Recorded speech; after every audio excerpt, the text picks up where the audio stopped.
you, Councillor Troster, and thank you for your hard work on this in collaboration with Councillor King and with my office. Councillor King. Thank you, Your Worship, and I'd also like to thank Councillor Troster for introducing this motion that unequivocally condemns expressions of racial and religious intolerance that incite and normalize hostility towards Jews.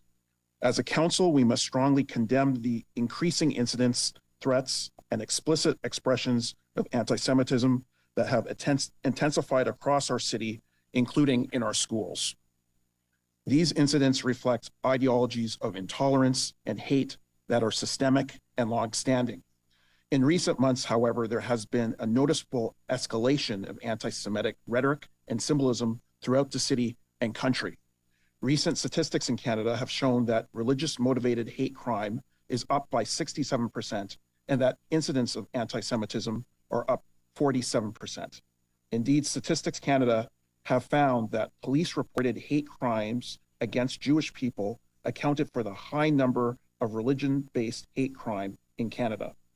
As a part of the city's community consultations on its anti-racism strategy, the city held sessions with Jewish residents as well as engaged in multiple discussions with community partners, including local rabbis and leaders from Jewish organizations.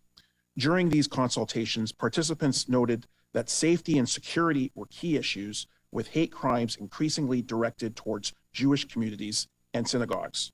Consequently, it will be important for our police service to continue to track hate crimes to help protect communities against hate violence and discrimination, and for the city to continue to develop anti-hate resources.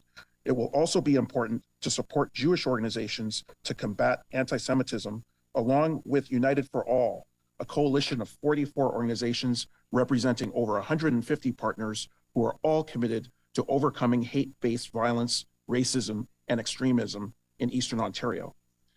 Anti-Semitism has a long and ugly history. As a city, we must stand steadfastly against it and recommit ourselves to protect our diverse communities and continue to lead the fight against racial, ethnic, and religious hate wherever it emerges. I'd like to thank Councillor Troster again, and I'd also like to thank the Mayor, both of you, for your support and leadership on this issue. Thank you. Thank you, Councillor King.